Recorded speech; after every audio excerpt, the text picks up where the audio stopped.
Bismillahirrahmanirrahim. Alhamdulillahirrahmanirrahim. Allahumma salli wa sallim wa barik ala Sayyidina Muhammadin wa ala alihi wa sahbihi ajma'in. Alhamdulillah, kita malam ini malam awal bulan Rabiul Awal. Mari kita bergembira menyambut dengan datangnya bulan kelahiran baginda Nabi Muhammad sallallahu alaihi wasallam. Yang malam hari ini kita bertepatan dengan haul Habib Hashim Musayyib bin Yahya atau Habib Tunggang Parangan. Kita minta pada Allah Subhanahu wa taala mudah-mudahan dengan awal bulan Rabiul Awal malam ini Allah kabulkan segala permintaan kita. Amin. Allah kabulkan hajat-hajat kita. Amin. Allah mudahkan segala urusan kita. Amin. Berkat baginda Nabi Muhammad sallallahu alaihi wasallam. Ini ada sekelumit sedikit tentang riwayat yang kita ambil beberapa karangan-karangan dari para alim ulama dan sedikit kita rangkum menjadi satu. Mudah-mudahan manaqib ini bisa membuat kita semua Habib Hashim dan Juliet atau cucunya bergembira dengan kita setiap tahunnya mengadakan acara hal untuk beliau. Mudah-mudahan Allah Subhanahu wa taala panjangkan umur kita, menyehatkan badan kita, memurahkan rezeki kita untuk setiap haulnya. Amin. Kita mengadakan setiap tahunnya kita mengadakan acara hal untuk beliau. Bismillahirrahmanirrahim. Alhamdulillahilladzi rawahal quluba wal albaba bisima'i manaqibil arbab al-kamali min al-ahbab wa khassahum bihazaya tahullu an tustara fi kitabi wa tawajjahum bitijaran al-istiqamah ala sunanil al-huda was-sawab wa anzalahum hadratal qurb wal iktirab waj'alahum a'immatan yahduna man sabaqat lahum as-sa'adah والزلفى والحسن الماب وأشهد أن لا إله إلا الله شهادة من عبده عبادة على مقتضى سنة والكتاب وأشهد أن سيدنا محمدا عبده ورسوله مفتاح كل باب ومدري تجليات حضرة الكرام الوحاب صلى الله على سيدنا محمد وعلى آله وأصحابه. أما بعد.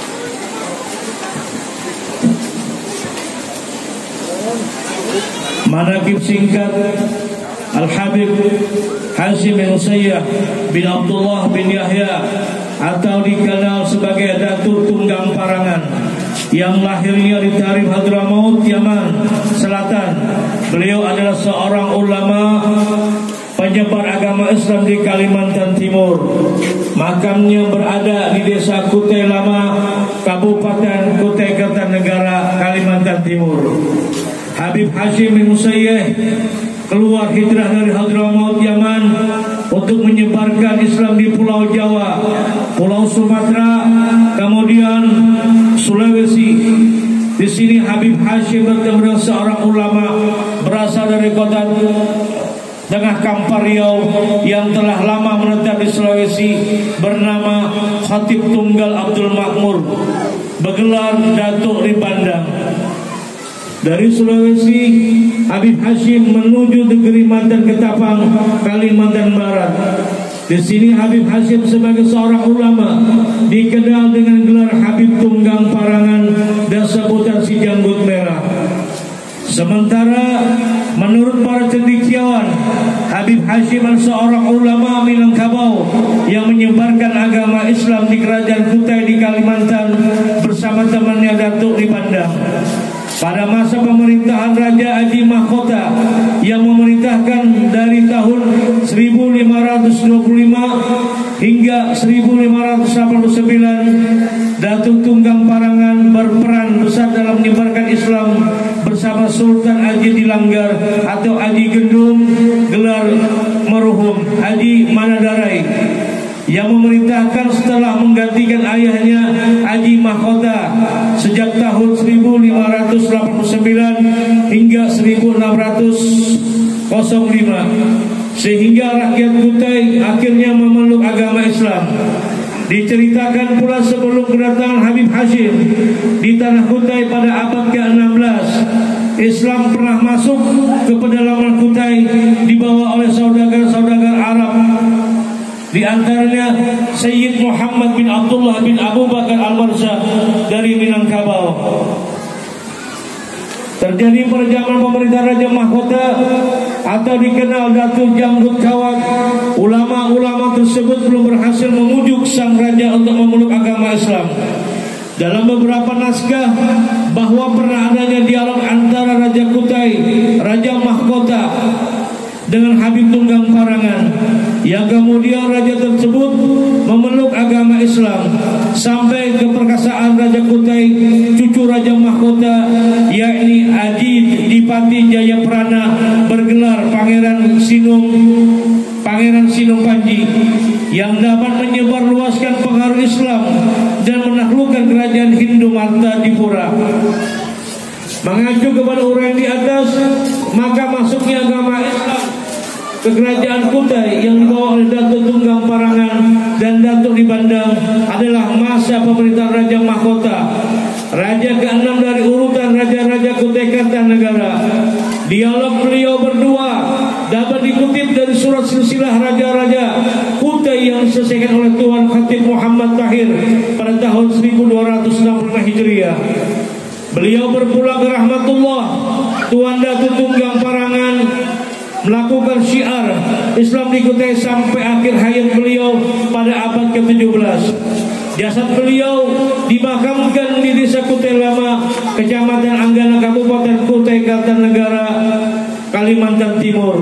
Komplek makam Aulia Al-Habib Hashim yang bergelar Datuk Tunggang Parangan, lokasinya satu komplek dengan makam Raja Kutai. Inilah manaqib singkat Habib Hashim Nusai bin Yahya. Mudah-mudahan kita semua mendapatkan keberkahan dari Allah Subhanahu wa taala berkat beliau. Terima kasih. Assalamualaikum warahmatullahi wabarakatuh.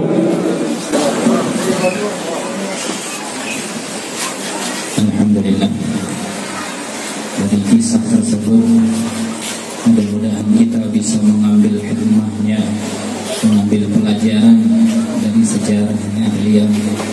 Sehingga mudah-mudahan dari Kutai Lama banyak muncul bibit-bibit ulama di Kutai Lama, karena memang tentu perjuangan beliau masuk di Kutai Lama ingin menjadikan Kutai Lama ini mungkin kampung santri.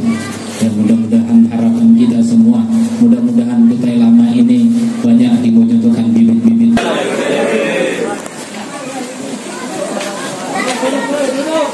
ولكم أبواب رحمته أشهد أن لا إله إلا الله وحده لا شريك له وأشهد أن سيدنا محمد وأشهد أن سيدنا محمد وأشهد أن سيدنا محمدا عبده ورسوله أرسله بالهدى ودين الحق ليظهره على الدين كله ولو كره الكافرون. اللهم صل وسلم على سيدنا محمد المفتاح باب رحمة الله عدد ما في علم الله صلاة وسلاما دائمين بدوام ملك الله وعلى آله وصحبه ومن والاه. أما بعد. Yang saya muliakan para habaib, para guru-guru, para asatidzah, para tokoh masyarakat, para pejabat yang mungkin saya tidak sebutkan satu persatu, akan tetapi tidak mengurangi rasa hormat kepada semuanya.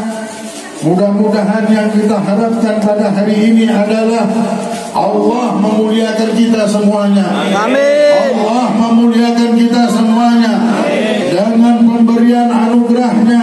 Amin. Tidaklah kita berdiri dan duduk di tempat ini kecuali Allah mandikan kita semuanya dengan anugerahnya. Allah tidak haramkan satu pun kita mendapatkan keberkahan dan syafaatnya Nabi Muhammad sallallahu alaihi wasallam. Amin ya Allah. Amin ya Allah. Amin. Amin ya Allah. Amin ya Allah.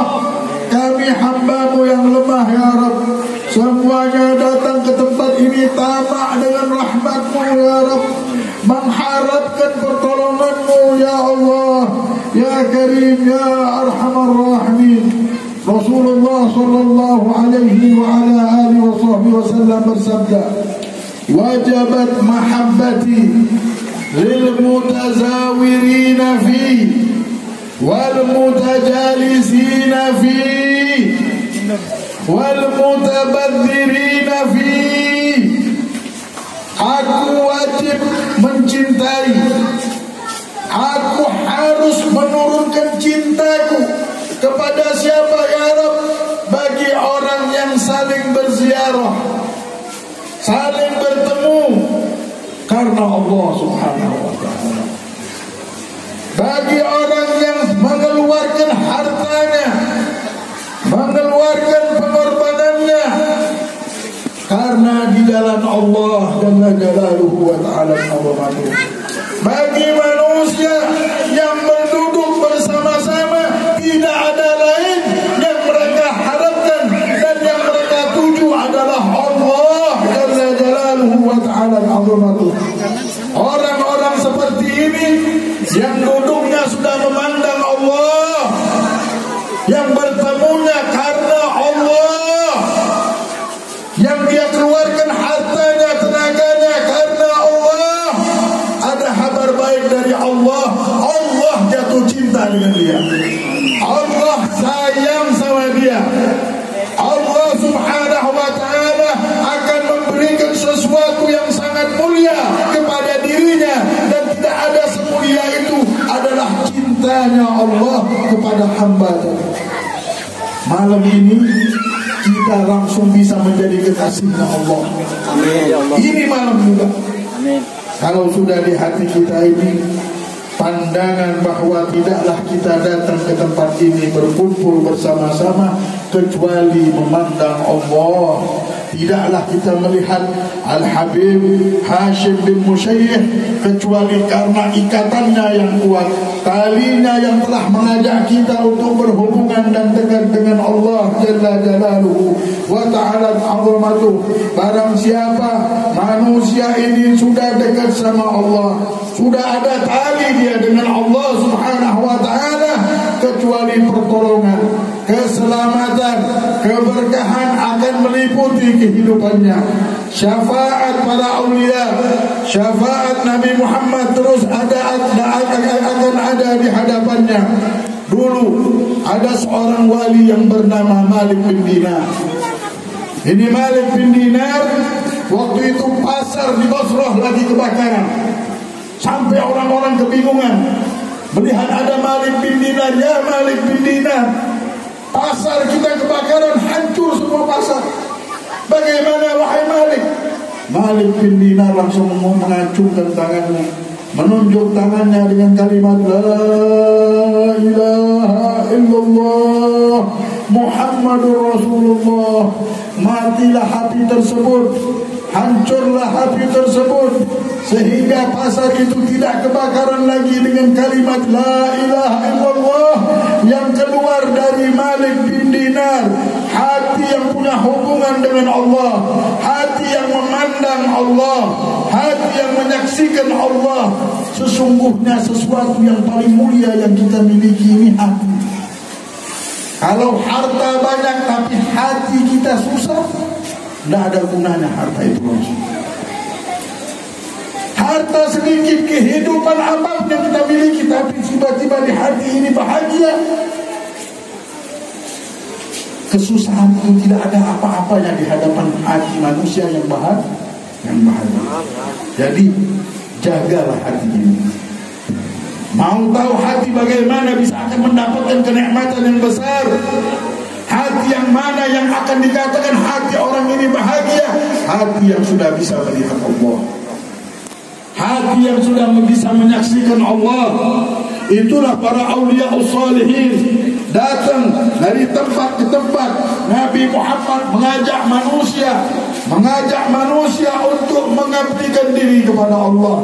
Hidup di dunia ini bukan dengan membawa perdagangan yang dipikirkan, akan tetapi bagaimana manusia hidup mau mengenalkan dirinya sendiri kepada Allah. Dia tahu nama Allah, dia tahu langit diciptakan oleh Allah, dia melihat setiap hari Allah membentangkan langit dunia sejagat raya ini. Allah lihatkan kekuatannya, Allah pindahkan matahari, tenggelamkan matahari, munculkan bulan, munculkan malam untuk kita melihat Allah. Tidaklah kita membuka mata kepala kita ini, memberikan kekuatan penuh, kepenuhan tawakal mereka, penyerahan diri mereka kepada Allah, hingga dikenal dengan walinya Allah, wa huwa yatawallas shalihin. Dan Allah lah yang memberikan perlindungan bagi orang-orang yang soleh, orang-orang yang sudah meniadakan dirinya, orang-orang yang tidak memakai atribut kepada dirinya, orang-orang ahli tawadhu, orang-orang yang khusyuk, orang-orang yang memandang batinnya kepada Allah jalla jalaluhu wa ta'ala azamatuh.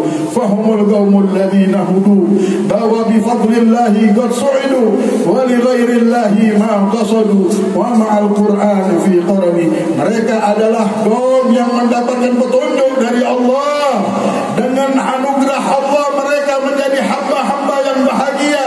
Di amal mereka tidak ada yang mereka tuju kecuali Allah subhanahu wa ta'ala. Di amalan mereka tidak ada yang mereka harapkan kecuali Allah jalla jalaluhu wa ta'ala al-azamatuh. Syekh Ma'ruf Al-Karhi ketika duduk di majlis, semua berceramah dan akhirnya beliau ceramah. Ketika dia memulai ceramahnya, memulai dengan kalimat La ilaha illallah. Manusia yang ada di dunia ini melihat kalimat tersebut yang keluar dari lidah yang memang tidak ada atribut di dirinya, dari lidah yang benar-benar sudah melihat Allah, menyerahkan kepada Allah. Mereka memandang dengan pandangan batin, sehingga semua yang di majlis ini menangis dengan kalimat Syekh Ma'ruf Al-Karhi yang menjeritkan di majlisnya, La ilaha illallah, tiada Tuhan selain Allah. Semua ahli majlis menangis dan menjerit. Ternyata rahmat Allah yang besar sedang turun dikarenakan kalimat La ilaha illallah. La ilaha illallah hisni wa man dakhala hisni amina min azabi. Allah berfirman di hadis al-Qudsi, La ilaha illallah adalah bentengku. Barang siapa sudah masuk ke daerah La ilaha illallah ini, maka dia akan aman daripada azabku. Tidak lama Syekh Ma'ruf Al-Karhi melihat ada satu jenazah.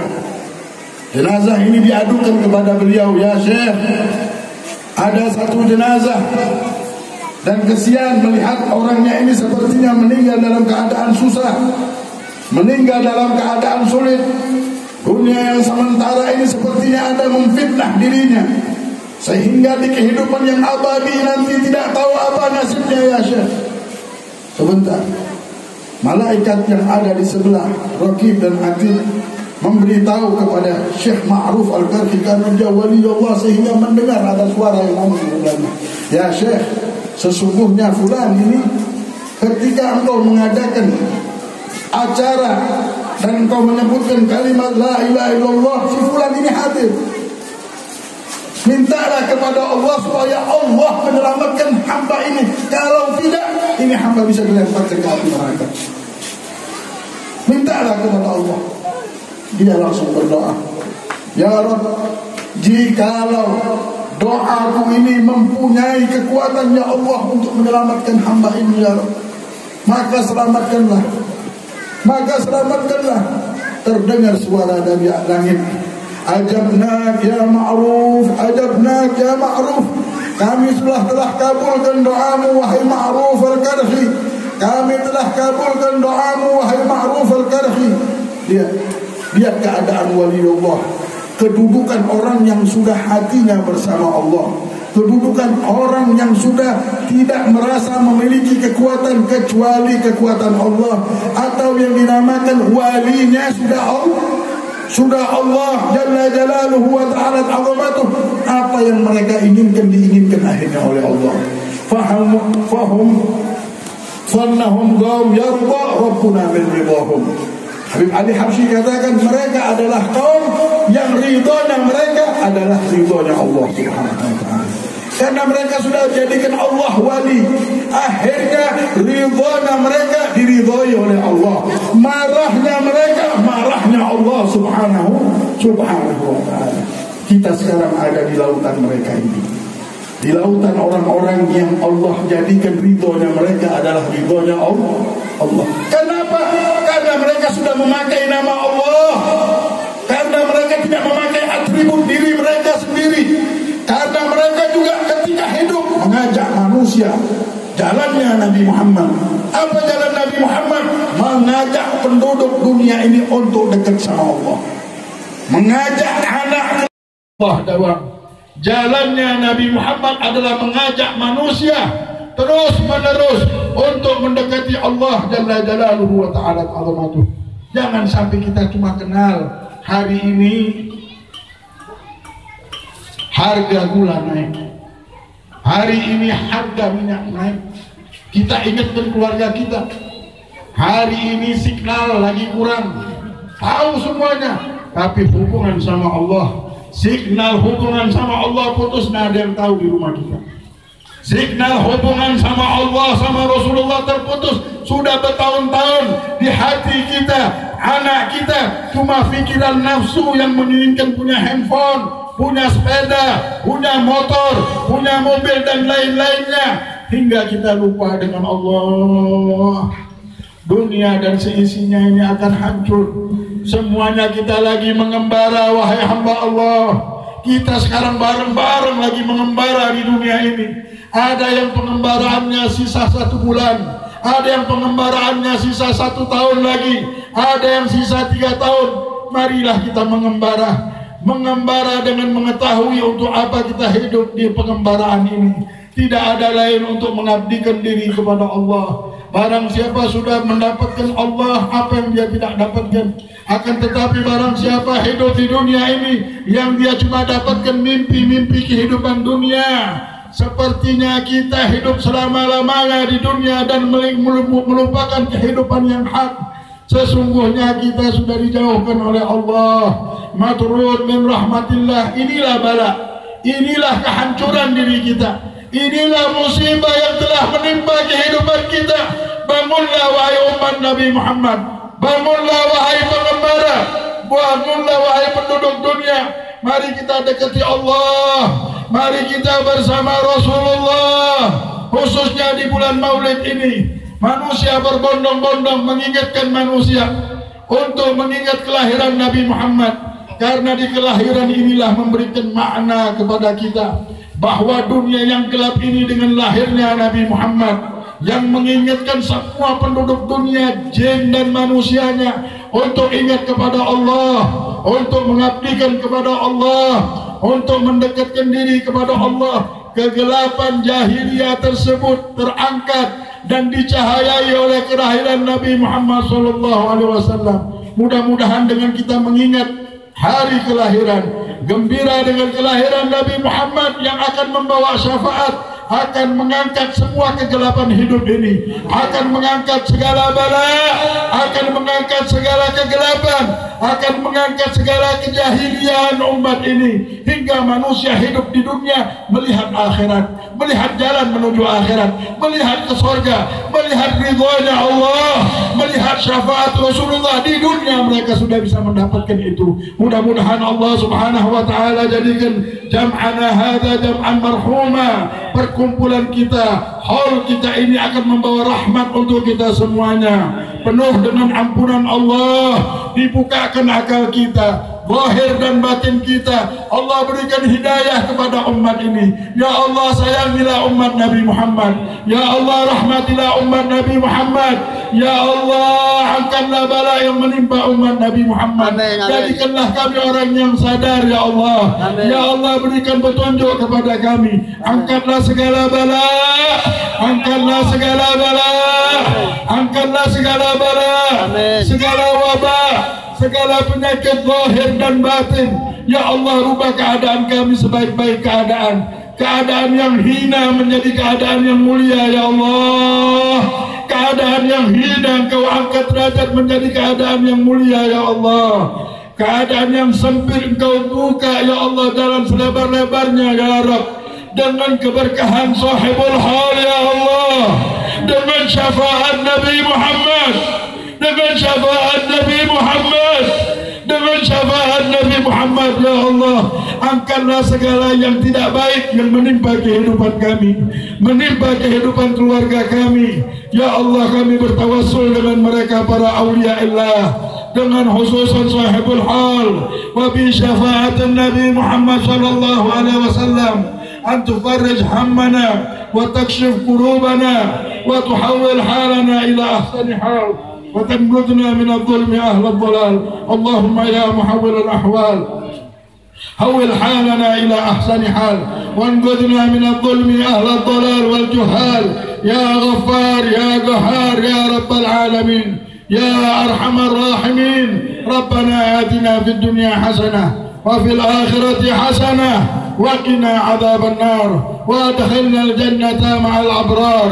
يا عزيز يا غفار يا قهار يا رب العالمين. وصلى الله على سيدنا محمد وعلى آله وصحبه وسلم والحمد لله رب العالمين. والعفو منكم والسلام عليكم ورحمة الله وبركاته.